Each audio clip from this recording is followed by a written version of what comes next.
All right, we are live. Good morning, everybody. Good afternoon, good evening, wherever you are. Welcome to our live stream. If you are joining us for the first time, I'm Rana El-Kalyoubi, co-founder and CEO of Affectiva. We are an MIT spinout on a mission to humanize technology by bringing emotional intelligence to our machines.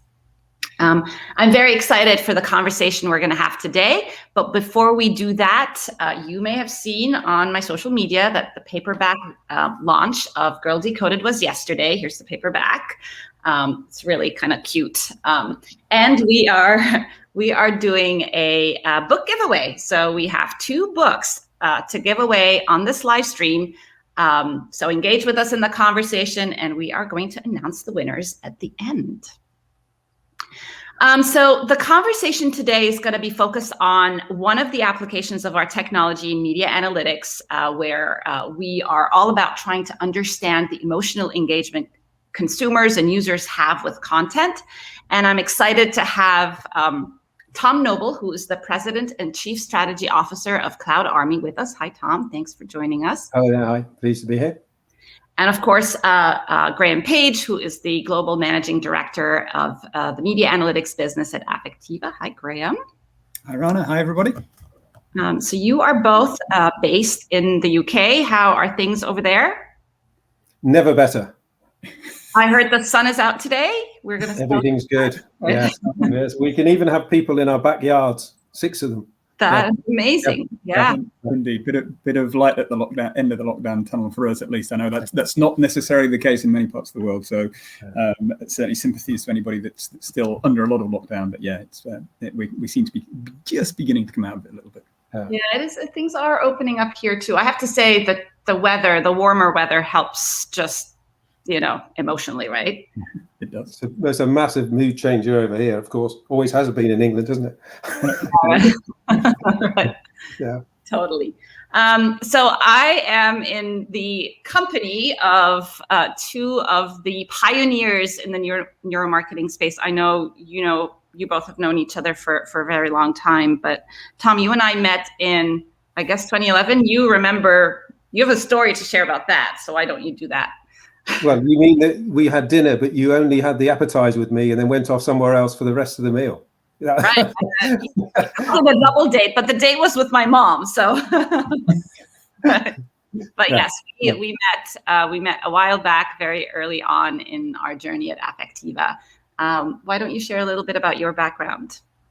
Well, I'm a sort of brand marketer turned neuromarketer, and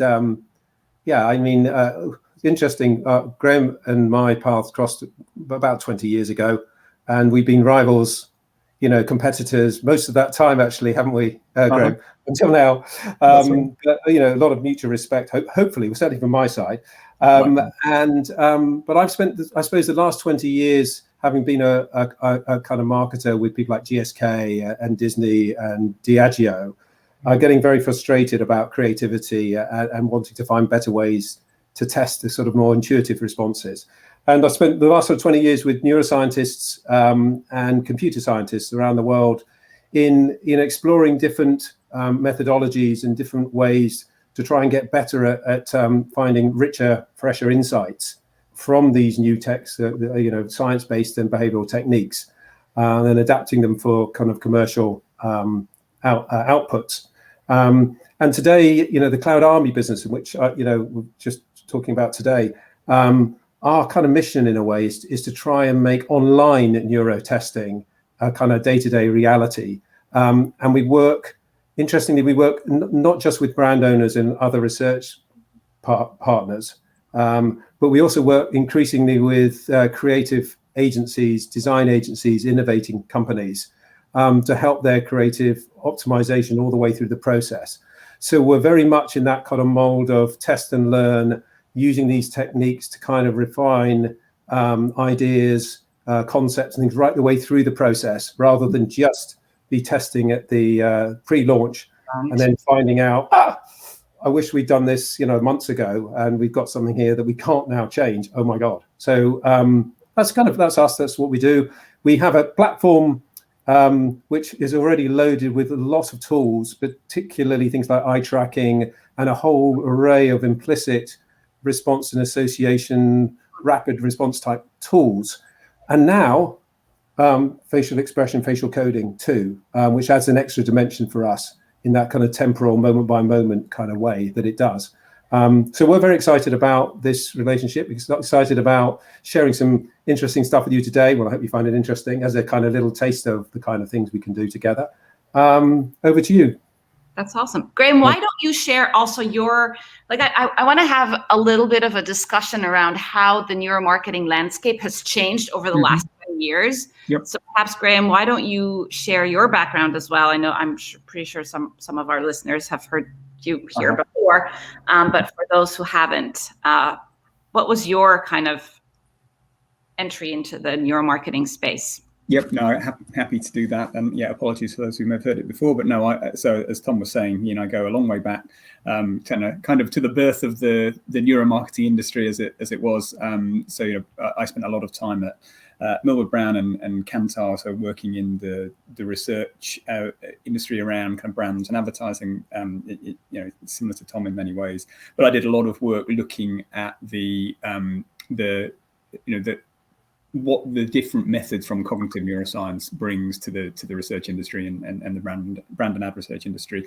So I did a lot of work just kind of looking at methodologies, and that's I think where we first crossed paths. And then I set up the neuroscience practice at Millward Brown. So bringing a lot of the methods from cognitive neuroscience to bear on brand and advertising research issues. So yes, that was feels like a long time ago now, but that was back in 2010. And so I've to varying degrees I've kind of worked in this space, probably for 15 years. I think more than I think I did my first EEG project in 2001, as I recall. So wow. still have the picture of me wearing the headset, which I will burn at some point. So. Has the data come out from it yet? Just about, yeah. I think I got it. So absolutely, yeah. So that was my background in neuromarketing, but obviously then I've worked with the Affectiva technology for 10 years as a client, and then also obviously moved over to the business 18 months ago now to run the media analytics division. So, Tom, what kind of evolution have you seen in both the adoption and kind of acceptance of neuromarketing over the last 10, 20 years? Well, it's been refreshing. I say the last few years has been very, very refreshing. As those of us who've worked in labs would testify, there's been a lot of sore heads or banging your head against a brick wall for the first 5 to 10 years. But I think certainly since the introduction of online tools, we've seen a very sort of healthy acceleration in adoption, which obviously comes with people. The risk, if you like, going out of it, the costs of being involved in it are not what they were, and the speed of turnaround is refreshingly faster, which talks to this whole idea of kind of rapid response and iterative responses. And so what we've seen, is I would say over the last few years is more and more adoption, more and more people ringing me up who said, "We thought you were mad." When we first met you 10, 15 years ago, sticking electrodes on people's heads, saying, maybe the time is right to have another conversation with you. And so this has been, it's very nice in that sense. And but I think we also, what we're seeing is this sort of interest more and more in multimodal testing, I would say is one of the key trends. So instead of just doing eye tracking or just doing implicit testing, starting to look at sort of the multimodal. We believe and see a great deal of interest in combining system 1 and system 2 methods, rather than saying one is better than the other and just ditch the other one and go with this one. No, we think they've all got a role to play. But we're seeing more and more adoption of this idea of, as I mentioned earlier in my little intro, of this sort of rapid test and learn iteration kind of way of working, which I think got a boost during the kind of credit squeeze, where people just didn't have the money to invest in those big, heavy projects at the end. And they started to get into this notion of shorter, sharper kind of little and often. And that's really just kept going. And what we've now seen with the COVID kind of the forced closure or hampering of lab-based and central location-based work, you know, the sort of acceleration of that kind of drift anyway into adding online tools. So I've absolutely no doubt that the lab-based businesses will come back, and they've got a very important role to play. They'll continue to grow once we're through this horrible mess, but of COVID. But I think it's been perversely rather helpful to us actually experience online until now. We're seeing some of those kind of more versatile benefits that the sort of, in some cases, 24-hour turnaround of data, which allows us to do creative sprints, maybe, you know, in a week, 3 different iterations of a creative optimization. And so that's sort of transforming the way people are even thinking about using these techniques. It's no longer slow, really, really expensive, and a little bit cumbersome. It's light and agile and highly scalable. So those are the main things, I'd say. Yeah, and I think we'd echo that. I think, Tom, I think we've certainly seen, the adoption of kind of the more scalable technologies, such as kind of emotion AI or facial expression analysis. That's been certainly accelerated by the COVID pandemic, as people who would perhaps normally have wanted to do something in a lab, in a lab-based setting with a physical sensor. They've clearly needed to find alternatives in a world where you just can't get people together in a single location. So we were seeing, as you said, a kind of that trend anyway, and actually I kind of look back to the early days of using the Affectiva technology myself. I think we were kind of slightly ahead of that curve initially, but it always had that prospect of being the scalable technology that would be able to be used, all over the world, without dragging people into venues. So we've certainly seen that accelerate in the last 18 months since the pandemic, but it's been happening anyway. The only other build, by the way, I think I'd say in terms of trends in neuromarketing, can beyond what you said, is I think it's really interesting to me now that the nomenclature of System 1 and System 2, Type 1 and Type 2 processing, the need to understand. Yeah, actually define that, Graham, for any folks who are tuned in but don't know what those are.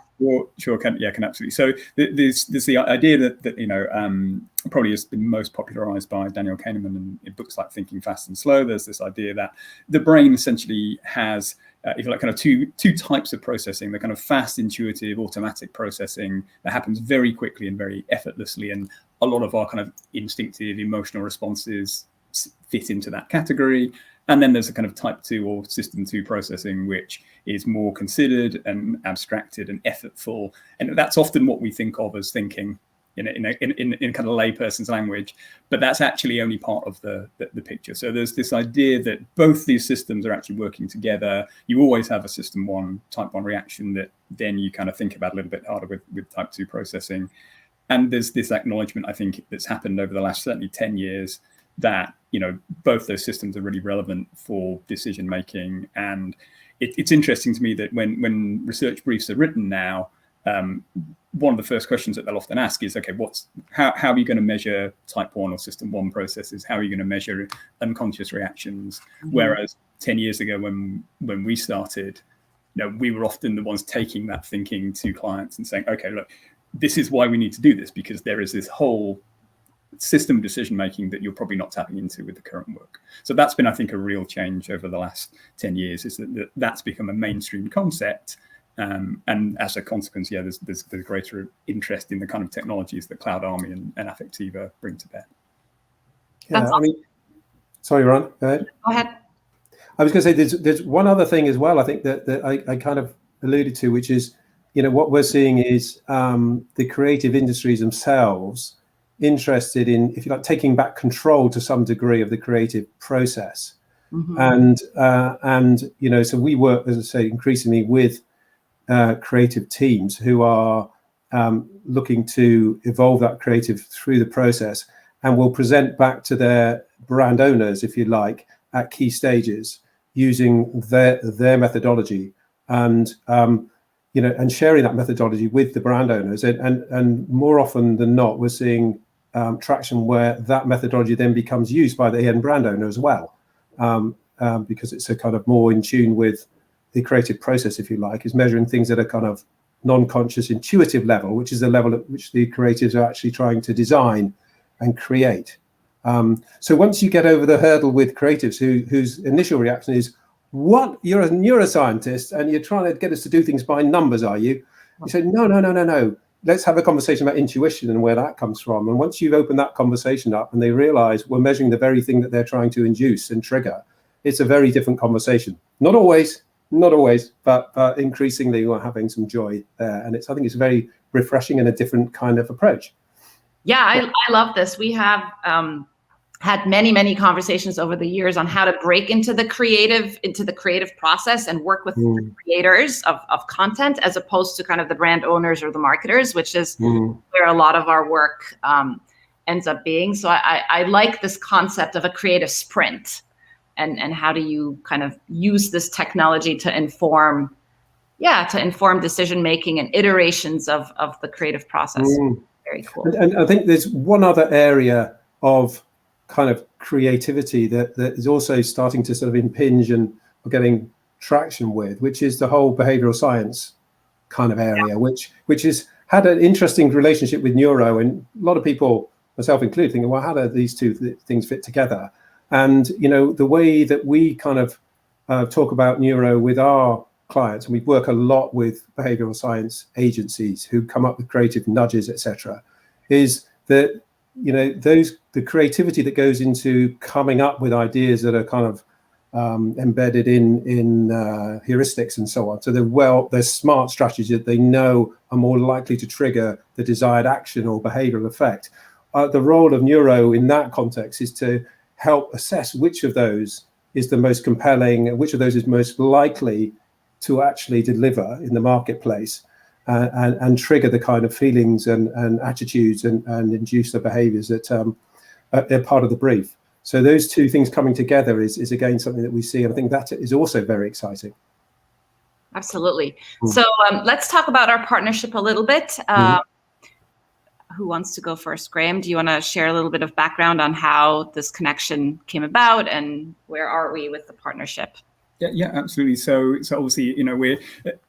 Tom mentioned earlier that he and I have been competitors over the years, but it has definitely come from a position of mutual respect. And so when the opportunity came to, I guess, bring our technologies and the CloudArmy technologies together, that felt like too good an opportunity to miss. So the partnership involves us working together with the CloudArmy platform to add our emotion AI technology, so our ability to use algorithms and AI to understand people's facial expressions, and from that infer their emotional and cognitive states. We're bringing that technology together with CloudArmy's platform to enable a much wider view, I think, of people's system 1, type 1 intuitive reactions to all sorts of things. Obviously we very much specialize or have tended to be used historically to measure reactions to dynamic content, be that an experience, be that an ad, be that a piece of entertainment content. But clearly, that can be really closely allied, I think, with then the kind of technologies that Tom's business produces. So the measurement of reactions and ideas evoked by concepts and ideas, those two things coming together, I think, is a really powerful thing and provides a very rounded view of people's reactions.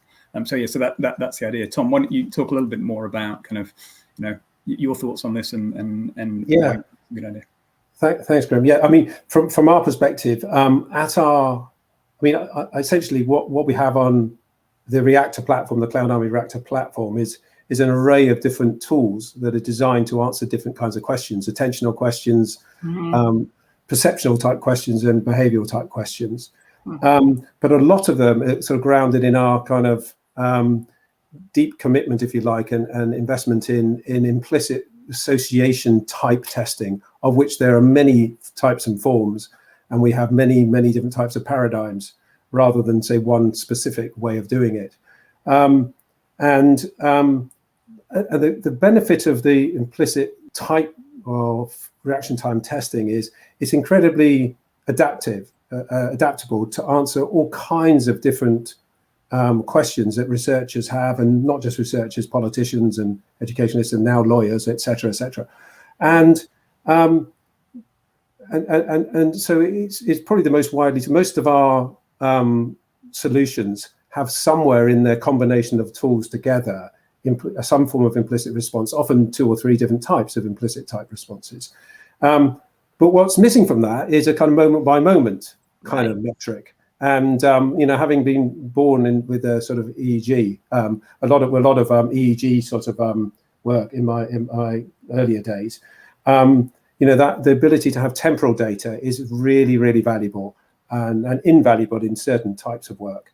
And so it's for us, it's a natural thing to be looking at, and to come to people who've got a great capability on it, benchmarks, which is there for everybody, and it fits very nicely on the platform and integrates very nicely on the platform. So we're right at the beginning of this kind of partnership, but we've got some plans for not just testing the kind of things that we're going to talk about a bit today, advertising testing and so on, but we want to explore. We're very a company that loves, very curious about exploring different ways of doing things and trying to get better at the implicit stuff and everything else for that matter, and try and work with academics as well to invite them to use the system, to find better ways, this sort of journey of discovery.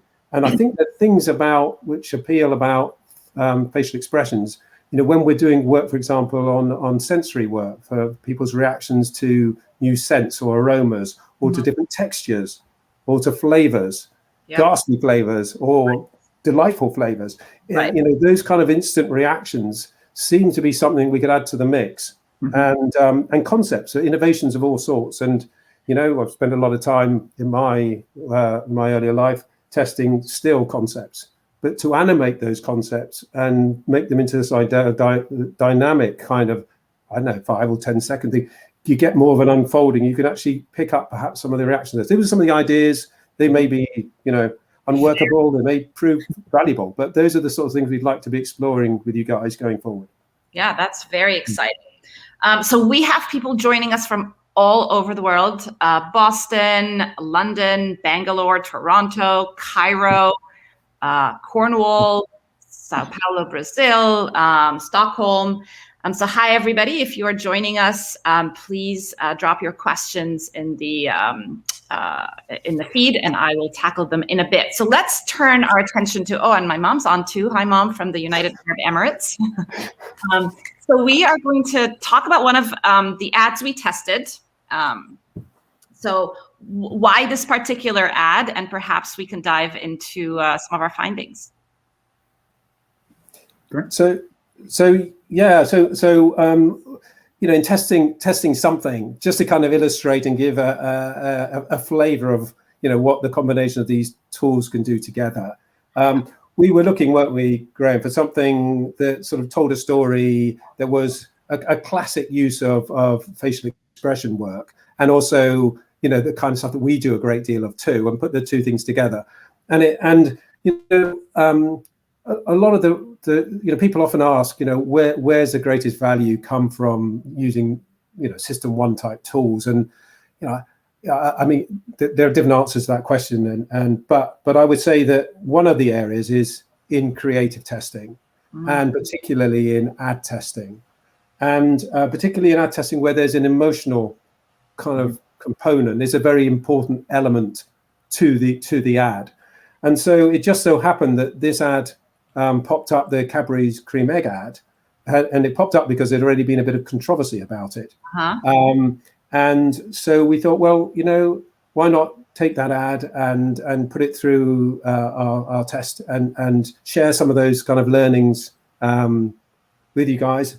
And this is an illustration of the combination of facial expression and implicit testing, together with some system 2 stuff as well. So we it's actually a 4-part test. But Graham, did you want to add anything to? Yeah, sure. I mean, I think it's an interesting example because, again, often these kind of technologies that tap into system 1, type 1 processing often very powerful when there might be something that people don't want to say, or there might be a difference between what people want to say and how they actually reacted. So this is an interesting spot in that it's a continuation of, and we should probably explain this product for those who don't know it as well. It's a continuation of the Cadbury's Creme egg campaign that has been used for a long time. A Cadbury's Creme egg is I don't know how widely they're sold around the world, but in the UK they're when I lived in the UK, I ate far more of these than I'm supposed to. Right. They're a bit of a guilty pleasure for many, but they're an egg-shaped confectionery chocolate, quite thick chocolate shell with a kind of thick fondant kind of center, but it's kind of made to look somewhat like an egg. It's got like a little yellow yolk and a white, but they're quite indulgent things. And obviously the big time for these are sold all year round, but the big time for them is obviously around Easter. So there's always an advertising campaign around Easter. A lot of it has historically centered on kind of the way that the product can be eaten, because it can be a bit of a mess and so on. So this year's campaign was particularly interesting. It kind of continued that idea of there being different ways to eat the brand, but also was somewhat controversial because so within it there was a gay couple featured, and there was I guess a kiss is perhaps too strong a word, but as you may see in a second, but there's a moment of potential intimacy, which again was somewhat controversial. So the ad did attract a petition of 26,000 people saying that they wanted it banned and so on. So it was somewhat controversial, and felt therefore like an interesting example where we could perhaps take a look at it and see if people really were actually, if the general population were offended, or was it just a tiny minority of people, and also even in that wider population, were there moments within it that people struggled with or didn't. So it felt like a good opportunity to contrast what people said with how they reacted on a system one level. So that was the rush. Where did we test? And can you talk a little bit about the sample, and also where did it air? So where did these petitions come from? Sure. Okay. Yeah, go ahead, Tom. Yeah, so it was a UK test. It's a very, I think I don't know entirely, but it's absolutely, in the UK it has got a sort of iconic status as a brand. So we tested it in the UK, and we were testing it amongst chocolate eaters, 200 of those, just to give a kind of taster, as it was, as a sample. And in terms of how we tested it, we had 200 people going through the facial coding, the Affectiva test. And then we had 3 layers of our testing in terms of true implicit testing, whereas it's disguised test, to just really get the kind of the system one kind of read, against which we were testing. We pulled 4 scenes from that, which we'll have a look at in a second. There's 6 vignettes in the ad. We tested 4 of those vignettes against a couple of different attributes for me, and yummy and yuck, which is well understood in the UK. And then we had a next layer of testing, which is what we call fast choice, which is a kind of rapid response where you get very limited time to answer the question, and the direction of the answer you give is important, but also the time with which you give it is an indication of how committed you are to that particular choice. So that's fast choice testing, and that allowed us to test 6 attributes relating to tastiness, and for me, and for whether the ad was felt to be could cause offence either to yourself or to other people, those kind of metrics. And then we had some self-report questions. So what did people actually think of the ad? Do they like it? Would they buy and try the product? Those kind of things that you would typically always ask in order to provide a counterpoint, if you like, to some of the implicit and the behavioural data that we were collecting as well. So that was essentially the test. Yeah, and obviously, as just for clarity, so when people were recruited for this and they watched the ad, that was the point where, with their consent, they agreed to be filmed. Those recordings of people watching the ad were then processed by our emotion AI system, and we were able to understand the different expressions they showed, and from that understand their emotional reactions in the moment, in the kind of context of the narrative. So this, I think, is one of the interesting kind of juxtapositions of these two technologies, is that the facial data really responds to people's in the moment kind of processing as they're watching, where they have the full context and narrative, very salient in the mind as they watch. then the CloudArmy techniques allow us to go a bit deeper into specific moments, and then say, okay, let's look at that again and understand the emotions that specific moment triggers and the depth of association. So we'll share a bit on that in a second. Yeah. We should probably show the ad, right, Rana? Because this will make a lot more sense if we do that. So yeah, just let me share my screen, and we can hopefully take a look. So here we go. So hopefully everybody can see the screen, and I'll just play the ad, and then we'll talk a little bit about what we saw. It's the Creme Golden Jubilee. Time to celebrate 5 delicious decades. Pickers, let loose. Bakers, bring it. Experts, you have got this. Dippers, flex that index. Discreeters, come out of your shell. Sharers, yeah, we are down with that. Calling all exhibitionists. Let the entertainment begin. Yeah, so hopefully that gives people a sense of the product and the different ways of eating it, as well as obviously some of the issues we've been talking about. So obviously, as people watch that, discreeter, just saying. Sorry. Yeah, I think a lot of people are discreeters actually. Yes. Come back to that. I just also wanted to share this. So Tom was talking earlier about the kind of some of these specific images that we used in the CloudArmy technology. So Tom, perhaps you just want to say a couple of words about that. Yes, so we tested here. We took 4 of those. There's 6 vignettes, I believe, altogether. We chose 4 of them to test. It's a manageable amount, and we're testing those both with the implicit test and with the fast choice, that rapid response testing as well. And we're going to share the results of that later, well, just in a minute, actually. Do you want me to talk about the explicit as well, Graham, or should we get into that? Why don't we get into the results in a second? We can cover some of the explicit in a moment. Let me just I'll just stop sharing for a moment. We'll come back into the results in a second. But yeah, I think we should dive in a little bit about what was said. I mean, what was interesting here was obviously, there were, as we said earlier, some complaints about that ad, and you can see the scene that a lot of that was focused on.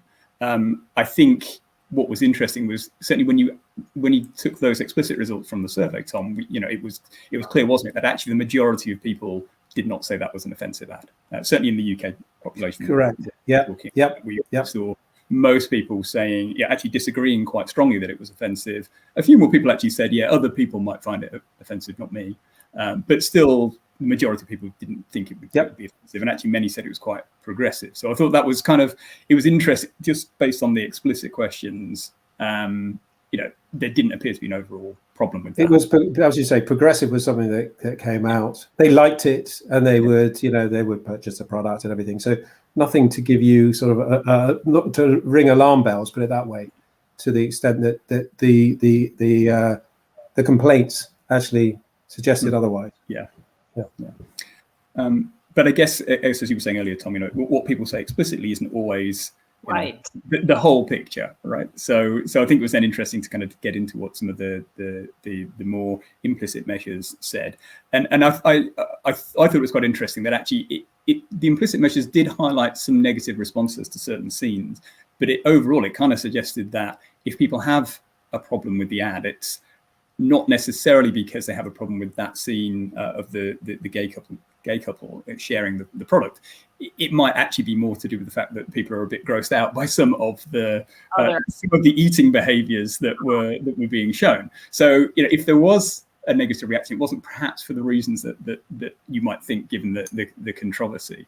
So Tom, why don't you say a little bit more about? So I think the clue there is it's more complex and sort of meets the eye. And when you asked people what they felt about different eating habits, they were very happy to rank order how disgusting various things were. And at the top of the list was eating with your mouth open, something I'm sure nobody ever does. Of course. Sharing with pets, which is one of my pet hates, I have to say. Finger licking is not something that people like to see. And sharing directly with others. Those were the sort of the top four, which you keep in mind. Sharing with others is there. And when you look at the implicit, there's sort of this deeper level implicit result about how people reacted to the attributes for me and for sort of yumminess versus yuckiness. In actual fact, what would be slightly concerning is that all of these scenes were seen as being sort of a little bit negative, at least a little bit negative, sometimes more than that. And the only scene that was really positive was the end frame with the product shot, which is good. But there is something that's kind of inherently, so you use the word gross. There's something uncomfortable and something that I think viscerally we kind of react against. And this squares with other work that we've done historically, looking at rituals and experiences of people eating stuff in a fair amount of forensic detail. And it is something that is not new. It is something you have to be a bit watchful of. The two scenes which probably scored the least well in terms of that implicit thing was the sharing scene, the kiss scene, but also the dipping scene with the fingers going into the product. Those two were not responded to very well in terms of our data. Yeah. So, it's fascinating. So a few thoughts, right? First of all, it sounds like these two behaviors, the dipping and the sharing, are kind of controversial regardless of the fact that this was a couple, for example, right? Yeah. This aired like a few weeks ago, right? Like we're still in a pandemic. You're not really supposed to be licking your fingers, and you're not really supposed to be sharing food. So I wonder if that's a factor, or it sounds like you've tested a lot of food stuff in the past. Do you think the pandemic is a factor in the response, or not really? It's interesting you should say the pandemic thing. I think people are maybe heightened by hygiene in a way that they haven't been before. And I mean, this is just as an aside, we didn't test this specifically, but you'll notice, for those of you who were really sharp-eyed, you'll notice in the dipping sequence, in the she's got a surgical glove on, right? Which I'd imagine, so certainly from the strange way the mind works, that one would not be surprised if that conjured up at a non-conscious level all sorts of connotations about, which is unhelpful, one could say, to the pleasure of eating and consuming, a wonderful product. So yeah, I think those sort of things one has to be, the context of COVID is probably it probably caused some complications, if you like. For sure. Yeah. And certainly when you looked at people's facial responses as they watched, you very much kind of get a picture that supports that. I'm just going to just show some. I'll share the data again. We'll be able to talk around that. So just bear with me a moment.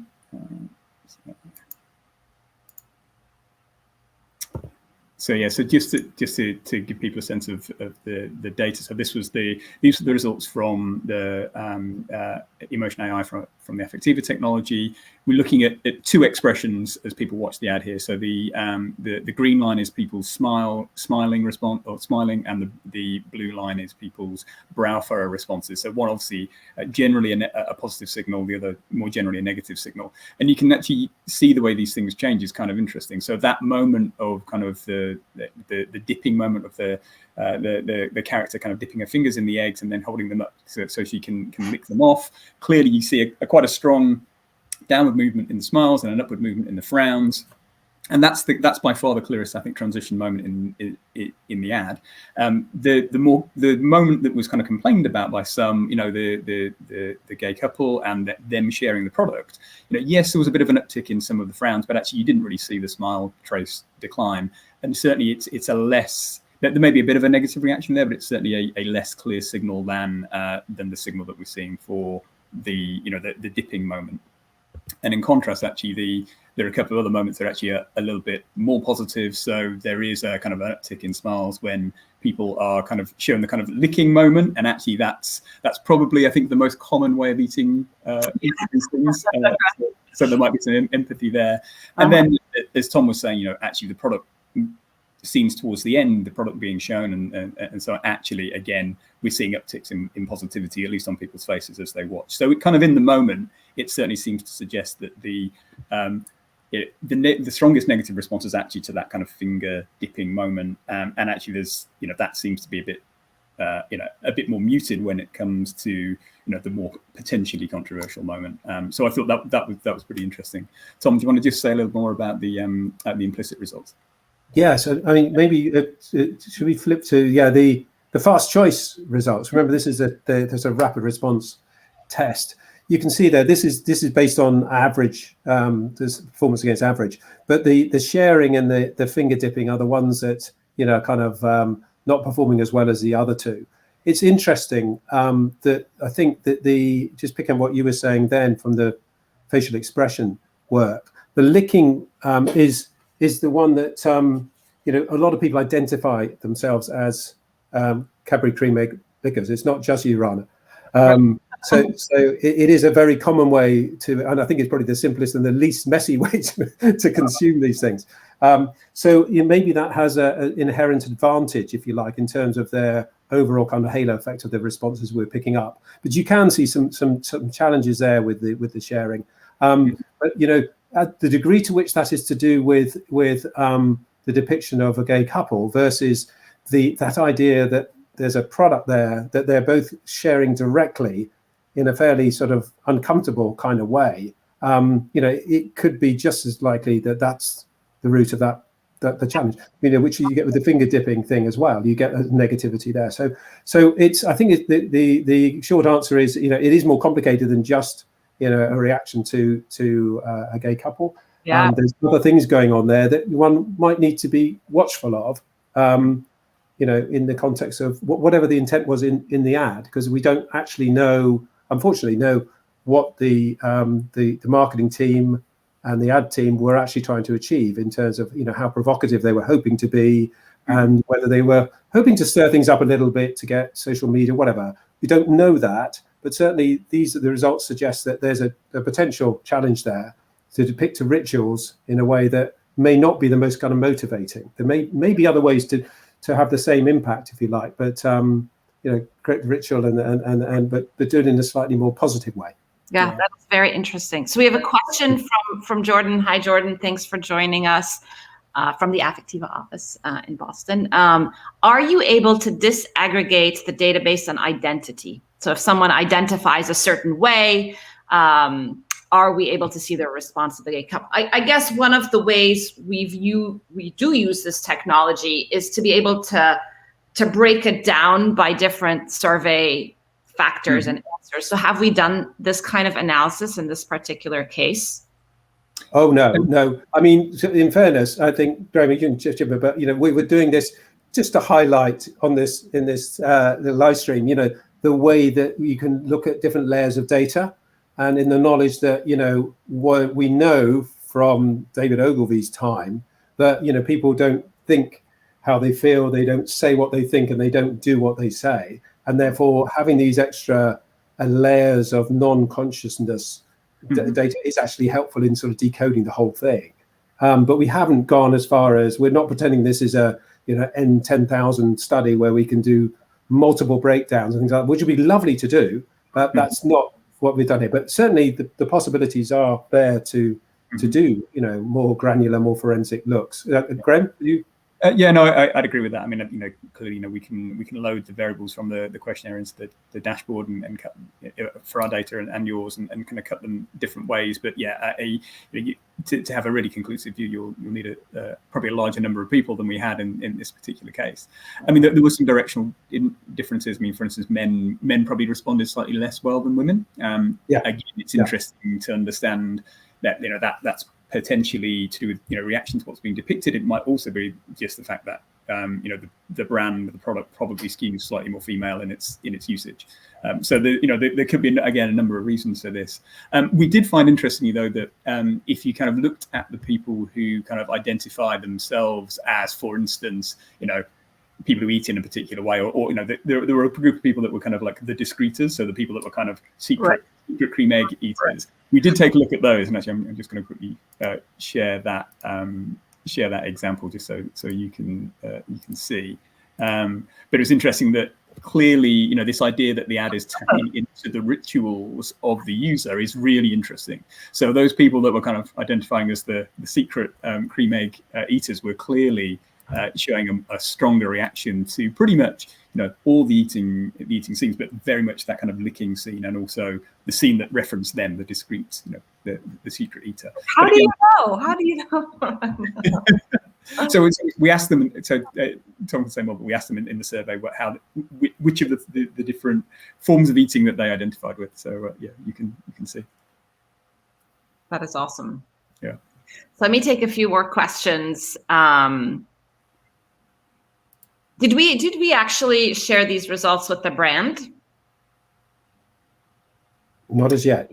Yeah, not as yet. I say this was an ad that we chose for illustrative purposes. Now that said, I think there are some interesting kind of implications, and Tom said it. As Tom said, it's a little tricky to to infer exactly what the goals were without talking directly to the team. So we wouldn't want to go too far down the kind of, oh, here's our advice. But I think it is interesting that it struck me that it seems to be tapping into the rituals of the user. So as a means of making the brand more salient to its core audience, it's probably working quite effectively. But then that wider risk, perhaps more negative response to some of the eating processes among the wider population, again, perhaps suggests it's not going to bring new people into the franchise, right, or new people into the product.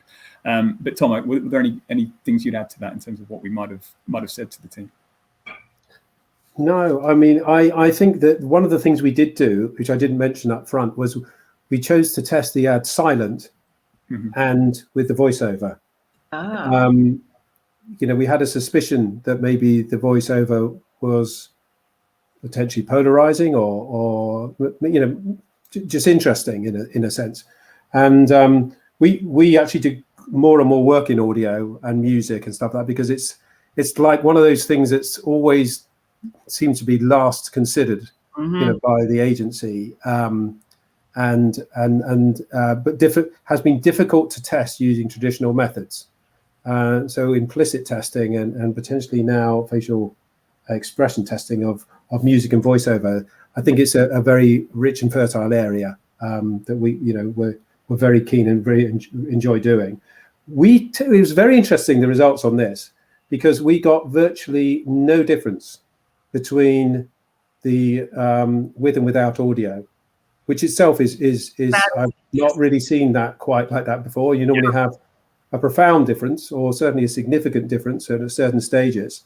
And if there was a scintilla of evidence that perhaps a silent one had a couple of strengths as well over the voiceover. So I think that's something that's certainly worth looking at. It depends again what the intent was with the voiceover. It's a particular kind of parody or particular style of voiceover, which is obviously chosen, I would have thought, quite deliberately. So, but again, not knowing what the intention was, it's hard for us to comment. But I thought that was a very interesting finding. Didn't you, Creme? Absolutely.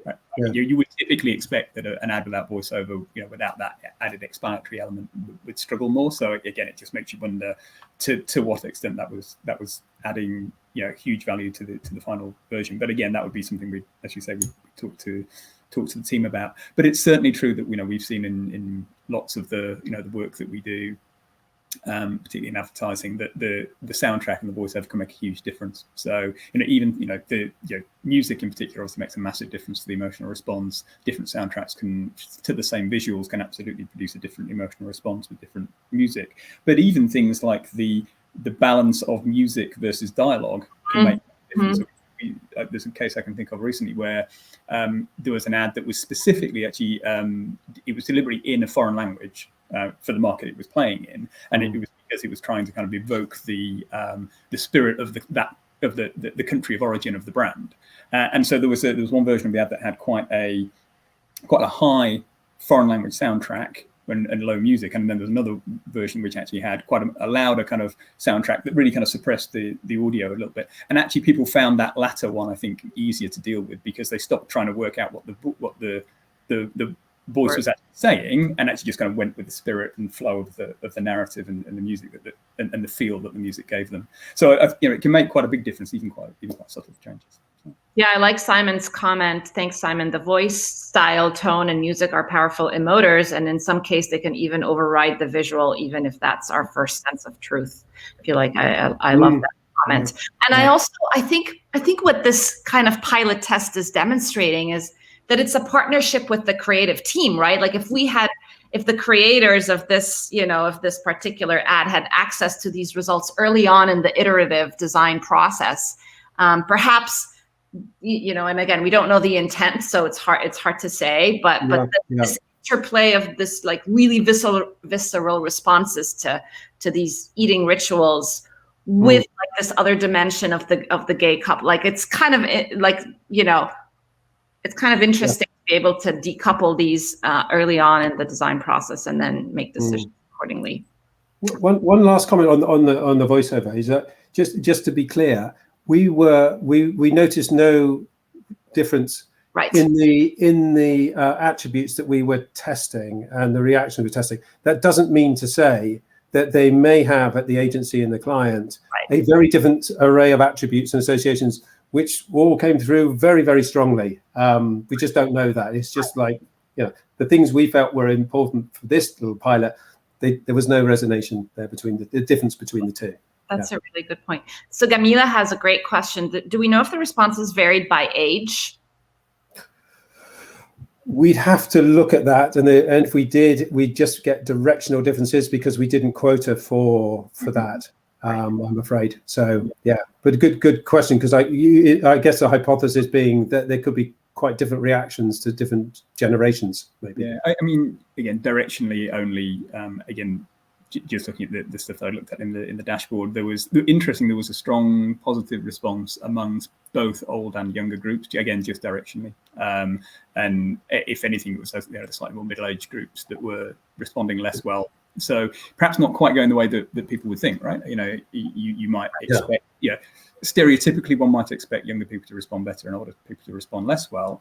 The fact that we didn't get that pattern again also suggests to me that there's probably more going on here than reaction to the controversial scene. I think it's probably more to do with the response to the product eating scenes more than anything. Yeah. So fascinating. So back to this idea of testing audio. Have we collectively as a team thought about testing podcast responses? I feel like that's an area. I mean, it's an area that just seems untapped. Yeah. We've certainly done one or two historically in that space. So and in fact, it is an area of increased interest, right? We do quite a bit of long form entertainment content, and podcasts absolutely fit into that bucket. So that's quite possible to do. Tom, you may have also done the same, right?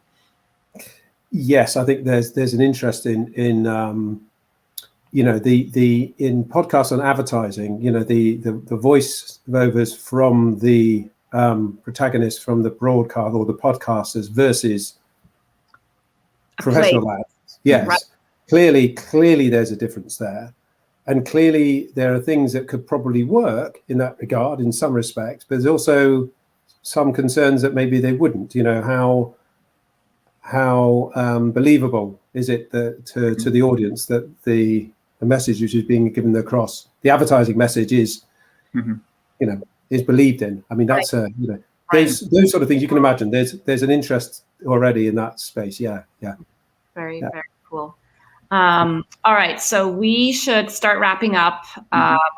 So thoughts on where we're taking this next? I know we talked obviously about content testing, maybe podcast testing, product testing, but where are we going next with this? I'm sort of really excited, with the team back at the ranch to explore all sorts of areas. I mean, you guys have a lot of experience in doing lots of different things. We obviously tend to think about advertising and trailers and high emotional stuff. that this is obviously tailor-made for the expression work. But I do think that those ideas on sensory, interesting, experiential work, of which there's more and more ideas and stuff coming out all the time, and measuring that has not been that easy. I think using traditional methods, that's another very interesting area, I think. So yeah, sensory, experiential, innovation work, and any sort of digital AV content. Yeah. But yeah, I think there's some good exploration to be done there. Yeah, and again, I'd go along with that. I think we've often been asked to, on occasion, projects in things like fragrance testing and so on, and so again, being able to work with CloudArmy on that, I think is a really great opportunity to do more of that kind of work. And likewise, getting a little bit earlier in both the kind of creative development process, but also in the innovation process around kind of concepts, particularly if people are being presented with a dynamic concept in some way. I think that could be a really interesting way of adding a lot more richness to that phase of testing and beginning to understand what the winning ideas are earlier on. I mean, a lot of our work is currently kind of the animatic stage as well as the finished films that we're kind of testing here. But yeah, going even further into the product process and creative process is something we're really interested in. Very cool. Okay, I'll take one last question from Gamila. I strongly wish that this technology can be used to improve and evaluate educators and teachers and test educational content. Is this something we're looking into at all? Obviously, it's potentially top of mind, again, given the last year and a lot of learning happening online. From our side, I know we have our CEO has a passion for doing this kind of thing.